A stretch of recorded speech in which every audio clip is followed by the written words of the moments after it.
سورة النور کې الله رب العالمین فرمای فَإِذَا دَخَلْتُمْ بُيُوتًا فَسَلِّمُوا عَلَى أَنفُسِكُمْ تَحِيَّةً مِّنْ عِنْدِ اللَّهِ چې کله تاسې وخپلو کورونو ته داخل سئ نو بیا پر خپلو ځانونو باندې سلام وایست. دا تحیه ده، تحفه ده د الله رب العالمین د جانبه.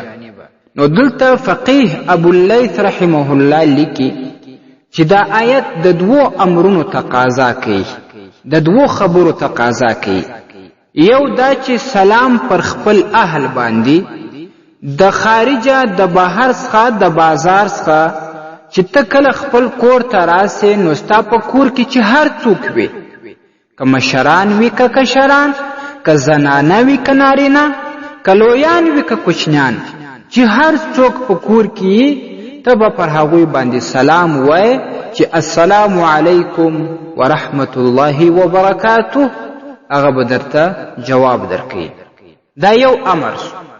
دویم دا چې ته کور ته راسې په کور کې څوک نه نو ته به بیا هم سلام وایې. دا سلام بیا فقهای کرامو په داسې طریقه لیکلی دی چې ته به وایې السلام علینا وعلى عباد الله الصالحین. معنا دا سوره چې سلامتیا دې پر موږ او سلامتیا دې د الله رب العالمین پر صالحو بندگانو وي.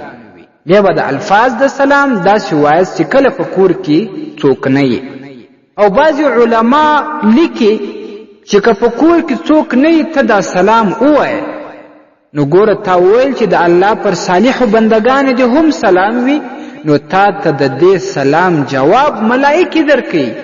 په دې کور کې ملائکې موجودې وي نو د هغوی سلام ته اورې نه، پر تا باندې هغه هم سلام وایي، د سلام جواب درکوي. او دا شان امام سعید ابن جبیر رحمه الله د حضرت قتاده رضی الله تعالی عنه څخه روایت نقل کړی. هغه وایي چې کله ته خپل کور ته داخلیږې نو دا پر خپل کور باندې سلام کول، دا ستا بچان ستا کورنۍ دا ډیره احق ده، حقدار ده په سلام کولو سره پر نورو باندې. ته په بازار کې، په کاروبار کې، په پارکونو کې، یو ځای یو مجلس کې، بل ځای بل مجلس کې پر خلکو باندې سلام وایې. تر هغه سلام دا ستا کورنۍ چې د هغه حقدار ده پر خپل کورنۍ باندې سلام وایه.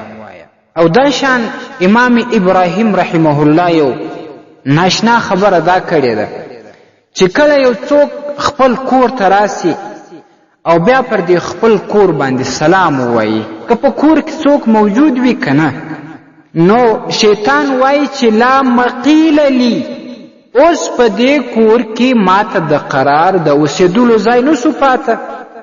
نو هغه ډېر زیات وارخطا سي چې اوس به زه چیرې ځم. بیا به هم څه انتظار کوي چې ته وده و دې سړي ته یا دې زنانه ته خوراکه راسي چې پر خوراک باندې بسم الله وایي که نه. که یې پر خوراک بسم الله وویل نو شیطان بیا وایي لا مقیل ولا مطعم، نه خو په دې کور کې د اوسېدلو ځای راته پیدا سو او نه هم د خوراک. بیا چې کله اوبه ورته راوړي او دا سړی پر اوبو باندې پر شربت باندې هم د الله نوم یاد کی بسم الله وایي، نو بیا شیطان وایي چې لا مقیل ولا مطعم ولا مشرب. په دې کور کې خو نه د اوسېدلو ځای راته پیدا سو، نه د خوراک ځای او نه د څښلو ځای. نو بیا به دا شیطان د دې کوره تښتي او په ډېر ضلالت به د دې کوره وځي. او که یو څوک کور ته راسي سلام نه ووایي، پر خوراک باندې، پر اوبو باندې، پر شربت باندې، پر چای باندې بسم الله نه ووایي، نو په هغه کور کې هم شیطاني، په هغه خوراک باندې، په هغه اوبو باندې، په هغه چایو باندې هم شیطان ورشریک وي. نو ګوري په دې سلام کې څومره ډېر زیات برکات دي، د دې زیات اهتمام وکړي.